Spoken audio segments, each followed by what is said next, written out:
You want answers? I want the truth. You can't handle the truth! Hi, I'm Michael Levers, and this is Fit to be Read.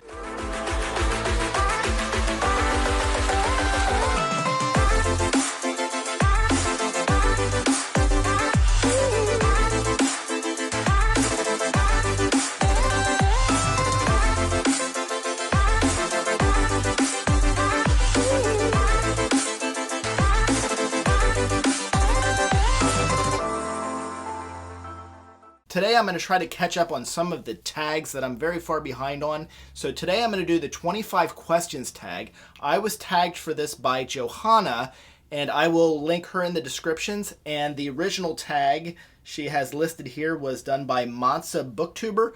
I'll put his link in the description also. Number 1, what is your channel about? Fit to be Read is mostly about science fiction book reviews. So most of the things you're going to see on my channel are book reviews of classic and modern science fiction. Then you'll also see special things like tags and book hauls and all the common stuff. And then some top 10 lists. And most specifically, I would point out my top 150 science fiction reads list. That was a big video that I did in 2021, and I think it's the largest compilation of ranking of science fiction books on BookTube. And this is based on my reading of, I don't know, approximately 400 or 500 science fiction books in my lifetime. And these are the top 150, and I used as a criteria my enjoyment. So not what was the best book ever written, what's the greatest literary achievement. Which of these books did I enjoy the most? Check out that video if you haven't watched it already. Number 2, how old are you? Okay, so I'm 46 years old. Number 3, what's your relationship status? I'm married. My husband's name is Alvaro, and we have 2 children, Paolo and Sasha. Paolo is about to be 13 next week, and Sasha is 8. Number 4, did you go to college? What is your occupation? I did go to college. I went to 2 different colleges, undergrad and grad school. My master's degrees are in exercise science and also in exercise science and rehabilitative sciences. My occupation, I own a personal training gym in Washington, D.C. It's the oldest personal training gym in at least Northwest D.C., maybe the entire city. I'm not certain. Number 5, where are you from? Where do you live? So I am from Pennsylvania and sort of the Philadelphia area, although when I grew up more than 20 years ago in Pennsylvania, we had farms on one side, farms on the other side, and a big lake, so it was very much country. But I also get a little bit of that Philly cred because we were about 45 minutes, depending on how I drive, outside of the city. And the area where I was from is pretty much urban sprawl now for Philadelphia. The only time I would really go into the city as a kid was to watch the Philadelphia Phillies play. I'd have season tickets to the Phillies and go to Veterans Stadium, and that was something that I loved to do. Other than that, everything we did in Pennsylvania was kind of around the area where we lived, which meant going to the lake and doing a lot of fishing, playing paintball games, playing pickup football and things like that with friends. Where I live now is the DC area. We just moved recently out of the city into Silver Spring, Maryland, which is right on the border with DC. We've lived in DC for probably the past 20 years. My gym is located in DC, so we do that commute every day. Number 6, looking back, what would you tell your 10-year-old self? Boy, there's quite a lot I would tell myself. One would be, don't be so afraid of everything. Don't be afraid to be yourself and to live your truth. And pick up a book and do some more reading. You love reading. You just don't know it yet. Number 7, tell us about your family. I already did this a little bit. So my husband is Alvaro. His family is from El Salvador. His mother comes and stays with us every once in a while. She'll stay for a couple months at a time. And so she's obviously a very close member of the extended family. My parents are in Florida originally, obviously. Well, my father's originally from New York, but we all grew up in Pennsylvania. They moved down to Florida a while ago, and they were snowbirds for a little while, but now they are permanent residents there in Florida. I have 2 brothers. They are both in Pennsylvania. I have an older brother, Eric, a younger brother, Todd. We're all pretty close in age. My older brother is about 20 months older. My younger brother is about 20 months younger. Again, my son is Paolo. He is 12. He just started playing rugby. He is not much of a reader, but he does like Ready Player One. He has read that many times. I've mentioned that on the channel. And he likes to read manga and some anime stuff. Sasha, my daughter, she's 8 years old. She loves to jump around. She loves to dance. She's generally very good natured and has a very warm and sunny personality. And she's always laughing and she's absolutely adorable. She's very smart and she loves to read with Dad. Sasha also likes to leave little notes in Dad's office that say, I love you. And so that obviously really warms my heart. Dad loves to read to Sasha, and probably my favorite thing to read to her is The Little Prince, and that's a story that I didn't know anything about until this year, and I started reading it. I know it's very popular, and I love doing the voice of the Little Prince. It's one of my favorite things to do with her when I'm reading. Number 8, what is your favorite holiday? That's hard to say. You know, Christmas has always been great because as a child I have all the memories of getting presents and the vacations and the fun. But I've always kind of said it's Thanksgiving because I love the food. I love to eat turkey and stuffing, and you only do that once a year, so I guess I'll stick with Thanksgiving. Number 9, you have no budget. What's your dream vacation? Right off the top of my head, because I'm doing this tag off the top of my head and not thinking about it, I'm just going to say I love going through Europe. I would probably, not backpack, but I'm too old to do that now, but I think I would love to take the kids and have them experience Europe. I would start in Berlin because that's my favorite city to visit, so maybe I would do Berlin and Paris and all like the really big popular stuff, and then I'd go around the world. I'd love to, you know, go to Africa and visit Nigeria.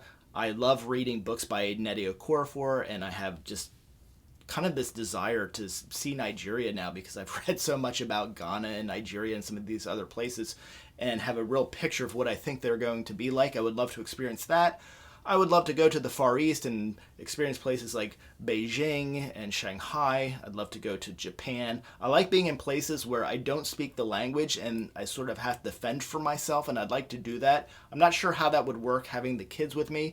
I've done that a lot when I was younger, and I really liked that experience, but it was just me and I was really young. I could kind of get lost or get into trouble, and that was okay. Now with being the responsible one, responsible for everybody else, not sure that would work so much.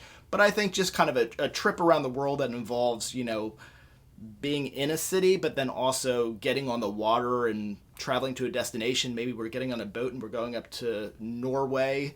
I don't know, something like that. This is off the top of my head, but it would definitely be traveling somewhere. Number 10, name your biggest pet peeve. I think for me it's being misunderstood. I don't like when people don't understand what I'm saying. I think not that I need you to read my mind, but I just have this thing where like I need things to be accurate, and of course that's my version of what's accurate. I just don't like to have people guess what I'm thinking or tell me what I'm thinking. I know what I'm thinking, so don't misunderstand me. Number 11, what book changed your life? I'm going to have to go with Ender's Game. This was a book I read when I was very young, and this is part of that is the fact that I was really young, so these were formative years, and that's where I think books are going to impact me more. Even a really great book now, I don't know that it's going to impact me that much. I think Dark Forest by Cixin Liu, the sequel to The Three-Body Problem, had a little bit of that, just in the sense that it affected a little bit my worldview about who we are in the universe and what do I think about the search for extraterrestrial life. Those who have read the book might know what I'm talking about. But kind of going back to Ender's Game, An Unlikely Source, written by a virulently anti-gay author, Orson Card. I don't even want to say his full name, but that book is featuring themes of empathy, themes of evolution, and that really, I think, had an impact on me. Isaac Asimov's Foundation series, just because it's a book that just blew my mind and really got me addicted to science fiction, and science fiction reading is such a part of my life now, so I would put those two probably on the top 2 spots for influencing or having an impact on me. Number 12, what simple invention improved the world? I think my instinct is to take a pass on this one. It is pretty late at night, and I was thinking I could probably rush through these pretty quickly. I do understand the dangers of technology, and it's weird coming from me because I'm always trying to get my kids off of devices, but I think devices, the computing, the microchip, it's just so unbelievable what the world has been able to accomplish and what we've been able to do, both good and bad, because of the microchip and having handheld phones that we can watch videos, record videos, get the news, interact with each other, form a new town square. So I'm going to go with a microchip. Number 13, favorite movie or TV shows. I don't watch a lot of TV or movies anymore because that's time that could be spent reading. But there are some, and we do watch stuff with the kids. Well, those are probably not going to be ones that fall into the list. Recently, I'll mention we've been watching Peacemaker or Peacekeeper with John Cena, which I think is really hilarious. Shouldn't be watching that with the kids, but we do, and we have a good time. I'm not real tough on like the things that we'll watch with the kids and the content. I feel like any content is okay as long as you're sitting there with them and pausing and explaining, okay, now we don't talk like this, or we respect people, we don't put our hands on a woman like this. Those are good opportunities, actually, I think, to learn. I think the problem with that type of content is when kids are watching it and they're not monitored and they're watching it, because then things that they don't understand aren't explained to them. Anyway, this was supposed to be fun. So Dexter was a show I really liked. I was really surprised how, and don't get freaked out, that I could relate to that character who is a serial killer. I have no serial killer tendencies, but there's something about like the idea that that show can make you root for the guy who's the serial killer. I also like Law and Order SVU, Law and Order Criminal Intent. I love those kind of like shows that you can just jump in and you can miss a few weeks and go right back in and it's okay because each episode stands on its own. Movies I like, Magnolia, I thought was a really phenomenal movie. Letters from Iwo Jima, Rocky IV I really like, and I think...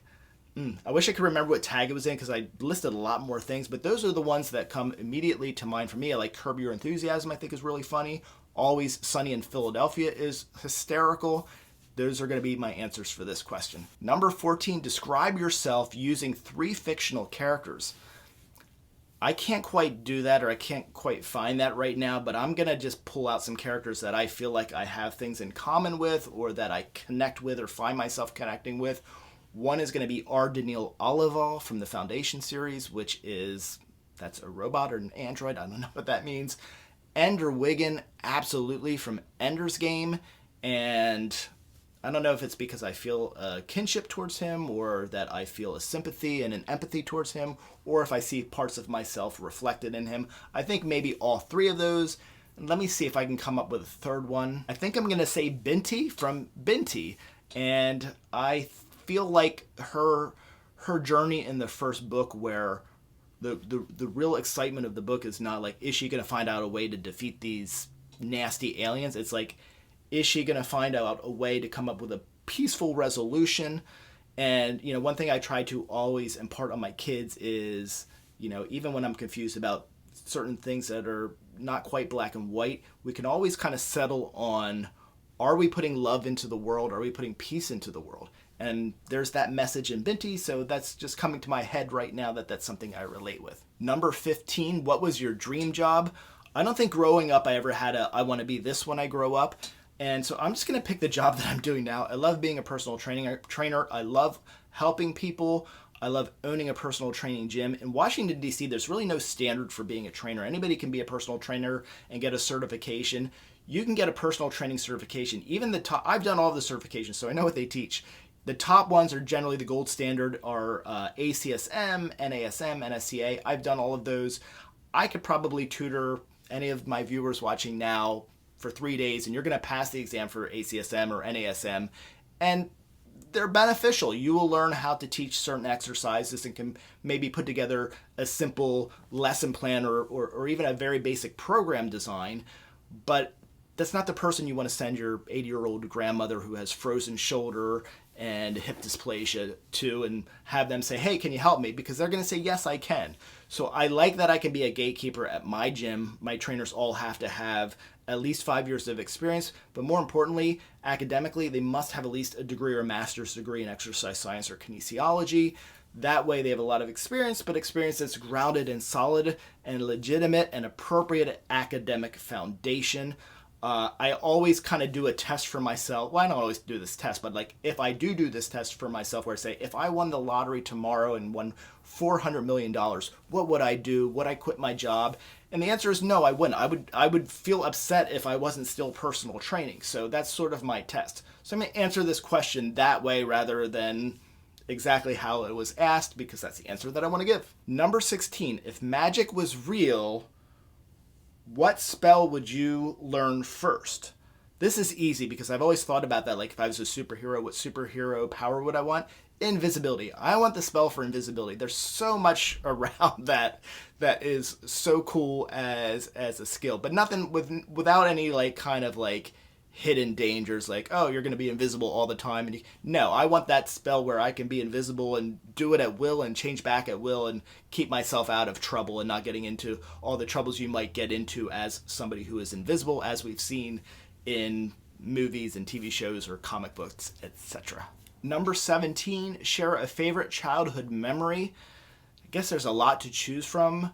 I'm going to choose one. There's some really fun ones and some like personal achievement things, but I'm actually going to go with a moment when I was on vacation I think this was Christmas vacation, and we were heading down to Florida, driving from Pennsylvania as we usually do, and I had a really serious infection on my knee from probably the wrestling mat, and I didn't say anything about it. It was just this ugly blister on my knee, and I was in so much pain riding in the car, and I was complaining about it. I'm sure everybody was really tired of hearing me complain, and then my dad finally said, like, take off your pants and let me see what's going on down there. And he saw the welt, and I had these like red lines coming up my leg, and he was like, oh, and took me to the hospital. I was in the hospital for like 8 days over Christmas, and it was just not a good time. I was like seeing tunnel vision by the time we got to the hospital. It was like a real close call, and I was trying to hide this pain the whole time because I just thought, why complain? But I guess I was complaining. And then I had this allergic reaction in the hospital where, I was allergic to the penicillin, and I was scratching all my hair out. And it's such a silly little thing, but I remember what was really big back then, which I would say this is going to date me, but I already told you my age. It was right when these Game Boys were coming out from Nintendo, the handheld Game Boy with the cartridge you put in it. And my brother had gotten one of those, my older brother. And so, three brothers, you're always fighting. Nobody's going to share. But I was in the hospital, and, he was so excited to have that toy and to play with it. He left that with me in the hospital for me to have something to do to play with. And, that's just indicative of my older brother to begin with. He is that type of person. And it's just a really great memory for me to have. And, even just thinking about it now, what a great memory to remind you of how wonderful it is to have family that cares about you. What is your favorite social media platform and why? Well, let's go through the list. It's not Instagram. I feel like I should be putting things on Instagram. I just don't like that platform. It's weird to me. LinkedIn is something like I never go on to. Twitter, none of these confuse me, but they confuse me. And I don't get them so much in terms of I don't get the purpose for them when there's already Facebook. So I'm not going to go with Facebook. I'm going to go with YouTube. YouTube allows me to create. It allows me to interact with an audience. It allows me to talk about books and hopefully have people comment with me who enjoy books too and enjoy the books that I talk about. Because really the purpose of the channel when I first put it forward was to meet people who like to talk about the type of books that I like to talk about and to kind of form that sort of community. Number 19, if you could pick any character from a book to spend time with, that's not exactly how it was written. Let's see. If you could pick any 19, if you could pick any book character, who would you spend the day with? That's a good one. I could easily go back to Ender's Game and talk Ender Wiggin. I could go back to Foundation and pick either Harry Seldon or Arthur Neil Olive. All those would be really great ones.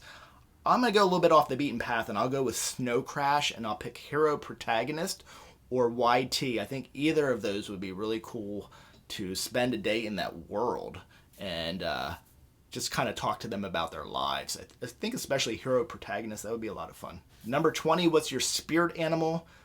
I don't know about that, and I'm not sure what that implies, but first thing off the top of my head, an eagle, a bald eagle. I'm going to go with bald eagle, my spirit animal. Number 21, what old person thing do you do? I did this the other day. I was going to say tell dad jokes, but I did this the other day with the phone. So you look at your phone and you do this because it's too close. That's my old person thing. Number 22, do you have a hidden talent? Yes, I do. What is it? I don't know. I know that I have one, and I just can't think of it right now. I think I have like 2 or 3, and it's one of those things where when I turn off this video, I'll say, oh, why didn't I say this? That's a hidden talent. I'll say one that I think is sort of relevant to my channel is I do think I have an ability to write lyrics. One thing that I started doing on the channel very, very recently, just in my past couple of videos, and I have it coming up in my upcoming Ender's Game, Snow Crash, Stranger in a Strange Land, Shadow of the Torturer, and probably Who Fears Death. I have it in those book reviews coming up, and I've also done it for Children of Time and for Clifford Simak's City, and for Iron Widow I've done this for, and that is to create lyrics for music to use in my intros. So for like Children of Time, for example, I used this. Children of time, I'll remember, humanity might not last forever. And in Iron Widow, I used this. I'm only here to exact my vengeance on you. Now I know how, because maybe. And in City, I used this. I don't know what I'm pointing at. I know I'm going to put music in, but like, I guess I'll put something up there that I can be pointing at. But this is so you can hear some of that music. Hey there everybody, what's it like out of the city? You've moved many miles away, now let's get to the nitty gritty. Ask the dogs, they will share tall tales of history. And then in, I think by the time this one goes up, you will probably have seen, maybe you will have seen the Ender's Game 1. No, I'm not going to put that one in yet, so I think you got enough samples there. So writing lyrics, so I'm using popular music, but I'm using my own lyrics. And I think like for people who have read those books, if you listen to the lyrics, I feel like I did a really good job of creatively like really encapsulating the sense of the book in those lyrics. So I'm really was impressed with myself for how I put those together, and I think I have a bit of a talent for that. Number 23, where do you see yourself in 5 years? I see my kids older and doing well. I see my family stronger. I see us out of the pandemic. I see my business blossoming. I think I will expand the gym pretty soon. I think I'm going to add another location or something that's actually really close by that I'm looking at. So I don't know if I'm going to say it's going to be well, it is a separate location, but I'm going to think of it more as an annex to the current gym. And I think those I don't have loftier goals than that. I want my kids to be happy and to be healthy. That's my really strongest work that I'm doing right now. Number 24, share an item and tell us the significance. I can't do that right now because it's late at night and this thing got really longer than I thought it was going to be, and everybody's kind of waiting downstairs for me to watch a show before the kids go to bed. So I want to finish this up. So I do have some pictures here. So I'm just gonna, this was like the first one I picked up. This is me, like, I must have been some kind of a teenager there, and this is like fishing with a big catch I got there, and I'm like this skinny little 145 pounder. So this was like, actually, I think my first year of college. I was wrestling in high school my senior year and was going to wrestle then my freshman year in college, and I didn't because I had injured myself. I had something going on with my knee, and I had to have a knee surgery, so I was out the whole summer for 3 months. And, you know, I was wrestling at around 152 to 160 pounds for the end of my high school wrestling career.